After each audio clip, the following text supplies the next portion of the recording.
Hi, and welcome to week 2 of your video series through the mCon social media program.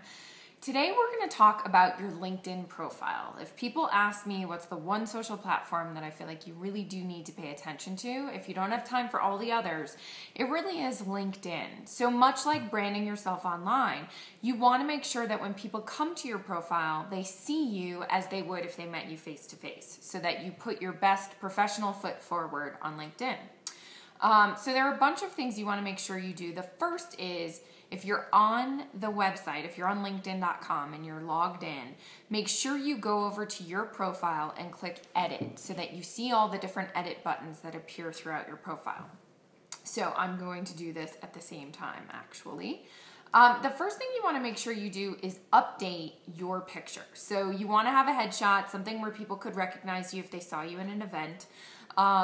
No sunglasses or hats or any sort of prop. Save that stuff for Facebook and whatnot. Make sure people can actually see you and recognize you.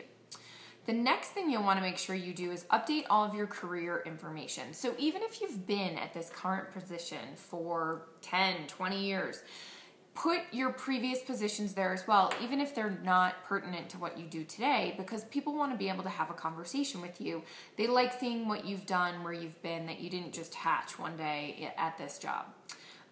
The other thing is certainly same thing with your education. Again, conversation starters. People want to have a conversation with you about what you've done and where you've been.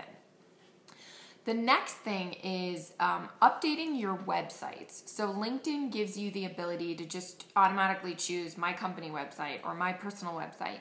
People want to know what they're about to click. So you can actually choose other when you're editing your websites.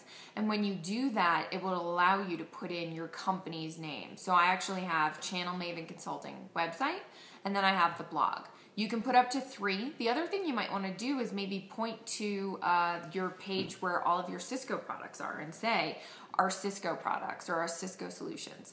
That enables people to click there right away, get that information, but they're not leaving your site. They're still on your website when they want to raise their hand and say that they want more information. Certainly, if you have a Twitter account, feel free to edit that and put that in there.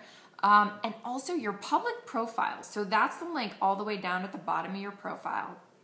People generally get, LinkedIn gives you, linkedin.com / and a bunch of numbers and letters and characters that don't make any sense. You can actually edit that. So I've edited it so that it's linkedin.com / in / Heather K. Margolis. When you do that, you do 2 things. One, you're easier to find. If somebody's searching for you and you've optimized your name, you're actually easier to find on LinkedIn. The other thing you've done is now it's easy to type. So I've actually pulled that link, put it on the back of my business card. So someone could just type in the link to my LinkedIn profile and connect with me. Making it easier to find you is imperative. The other thing you want to make sure you do, so now you've got your profile sort of up to date, update your summary. Your summary is not an exact recap of what you've been doing all the time. It's just give people a little bit more information about you. What are your interests? What have you done most recently? It just is another way for people to decide whether or not they want to connect with you and whether or not they want to do business with you. So you've updated your profile. Now you need to go out and get some connections. The best way to do that, you can actually upload your mailing list and connect with people that way. You can also see who some of your colleagues are connected to and maybe connect with them as well. Once you have a bunch of connections, we're going to, in the next couple of weeks, talk about how to start talking to those connections. So it's really important that you increase your connections and then finally get a few recommendations.